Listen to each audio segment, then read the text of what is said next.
Hello students, hope you are enjoying the chapter. और तुम लोग ने पार्ट 1, पार्ट 2, 3 देखा होगा सेल चैप्टर का।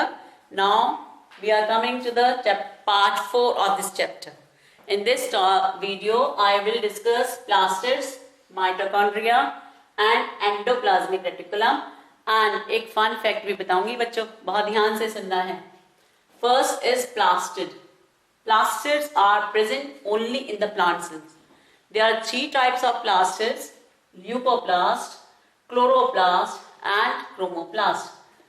Leucoplasts are the colorless plastids. They help in the storage of fat, oil. Chloroplast, green color plastid, very important for plants. The green color of the plants are due to chloroplast, because chloroplast के अंदर thylakoids होते हैं और thylakoids के अंदर ही green coloring pigment chlorophyll is present. They are green. Chromoplast, other than green color, red, orange, blue, etc. other than green color कोई भी है which is due to the chromoplast. Now chloroplast का थोड़ा detail structure बच्चों मुझे तुम्हें कराना है। Chloroplast is a double membrane structure. This is the outer membrane and this is the inner membrane.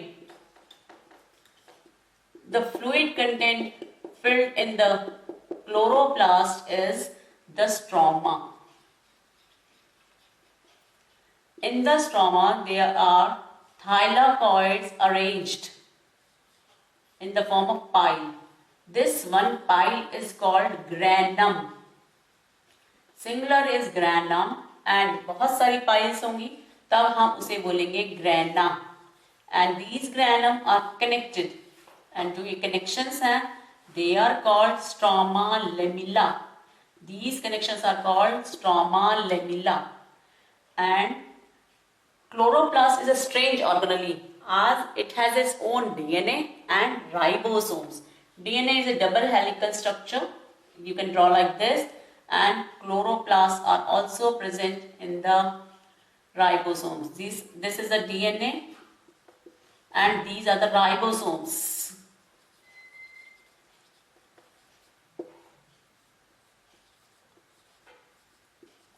This one coin-like structure, this is called thylakoid.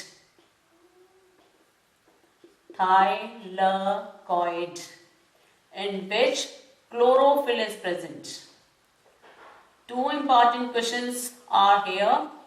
कोई पूछे तुमसे क्वेश्चन आएगा, write the photosynthetic pigment. Photosynthetic pigment is the chlorophyll. ये भी से बोल सकता है.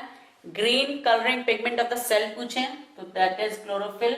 अगर पूछें photosynthetic organelle पूछ रहे हैं, photosynthetic organelle that is a chloroplast. photosynthetic pigment पूछ रहे हैं या green coloring pigment that is chlorophyll which is present inside the thylakoid. chloroplast को generally बोलते हैं kitchen of the cell. बच्चों हम लोग जो पढ़ते थे kitchen of the cell, क्योंकि तब ज्यादातर चीजें किचन में ही बनती थी. बट आजकल रेडीमेड फूड का ज्यादा फैशन हो गया है, तो नया नाम भी एक और आ गया इसका, food factory of the cell, chloroplast के लिए. ठीक है. But in this plant cell you can draw the chloroplast like this. इतना डिटेल स्ट्रक्चर वहां हम लोग ड्रॉ नहीं करेंगे, वहां हम क्लोरोप्लास्ट को ऐसे बनाएंगे. And chloroplast are only present in the plant cells. As this is the plant cell, so इसमें हमने ये क्लोरोप्लास्ट फॉर्म किया है बच्चों. This is the chloroplast. Next, mitochondria. मेरे ख्याल से तुम लोग को ये प्लास्टिड अच्छे से क्लियर हो गया होगा बच्चों. Now I will discuss about mitochondria. Mitochondria का स्पेशल नेम है power house of the cell. जैसे हम लोग देखते हैं पावर हाउस में एनर्जी का जनरेशन हो रहा है, ऐसे ही सेल के अंदर जो एनर्जी का जनरेशन होता है that take place in mitochondria only. Mitochondria is also a double membrane structure, outer membrane, and the inner membrane is inwardly folded, as inwardly folded this. this inward fold of the inner membrane, this is called cristae. This is the outer membrane and this is the inner membrane. The fluid matrix filled in it. Chloroplast में जो fluid matrix है उसका नाम है stroma. M for M. The fluid content filled in the mitochondria is called matrix. M for M याद रख सकते हो बच्चों. It is also in strange organelle, important one, because it has its own DNA and ribosomes. In mitochondria, energy currency ATPs are formed. ATP की full form is also important. Adenosine triphosphate. It is very important. जिसे हम पैसे से चीज़ें खरीद कर उसे किसी भी चीज़ में यूज़ कर सकते हैं. ऐसे ही जो एनर्जी यहाँ जनरेट हो रही है वो किस फॉर्म में होती है? ATP की फॉर्म में. और जो ये एनर्जी है ATP की उसे ही हम अपनी वेरियस मेटाबॉलिक एक्टिविटीज़ के लिए यूज़ कर रहे हैं. जिसे मैं इस ATP की एनर्जी को यूज़ कर रही हूँ तुम लोग को पढ़ाने के लिए, तुम लोग अंडरस्टैंडिंग के लिए, लिखने में उसे यूटिलाइज कर रहे हो. ठीक है. और दो स्ट्रेंज ऑर्गेनेलीज हैं सेल में, chloroplast and the mitochondria, because they have their own DNA and the ribosome.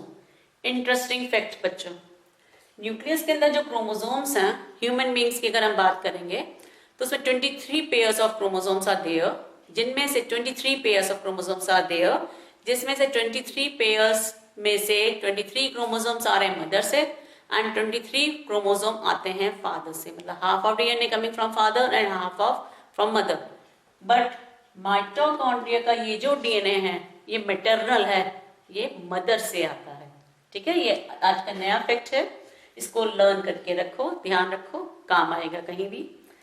Next topic is mitochondria को अगर हमें इसमें यहाँ ड्रॉ करना है बच्चों तो कैसे ड्रॉ करेंगे? इतना डिटेल स्ट्रक्चर बनाने की जरूरत नहीं होती है, तब हम इसको ऐसे ड्रॉ करते हैं माइटोकॉन्ड्रिया.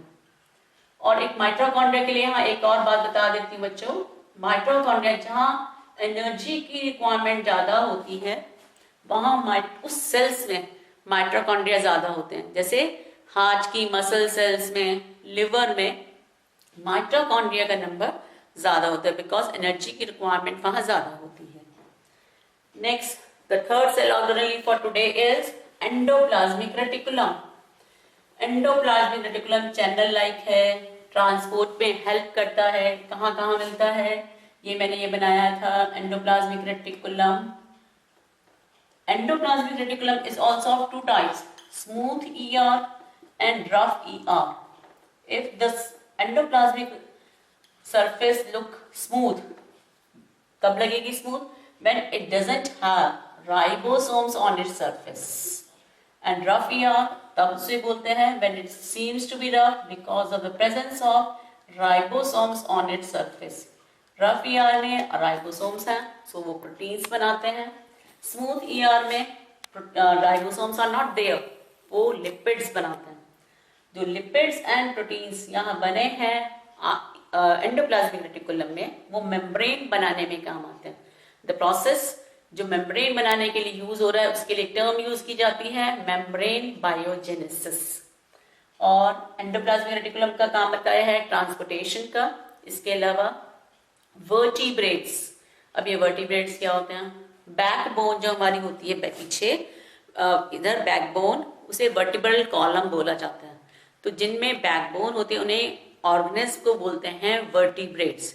तो उनकी लिवर सेल्स में जो SER है उसका एक इम्पॉर्टेंट फंक्शन है for the detoxification of the poisonous substances. If कुछ पॉइजनस सब्सटेंसेस हमारी बॉडी में है तो एंडोप्लाज्मिक रेटिकुलम स्मूथ वाला वर्टिब्रेट्स के लिवर सेल्स में उसे डिटॉक्सिफिकेशन का काम करता है बच्चों. ठीक है. आज हमने 3 नए सेल ऑर्गेनेलीज पढ़े हैं, plastids, mitochondria and endoplasmic reticulum. Next 5th part of the video is the last one for this chapter. Hope you will get it. और पहले के हमने सब डाल रखे हैं डिस्क्रिप्शन. और बच्चों तुम लोग को कोई भी क्वेरी है तुम कमेंट बॉक्स में डालकर डाल सकते हो. I will reply it. Like, subscribe my video. Bye बच्चों।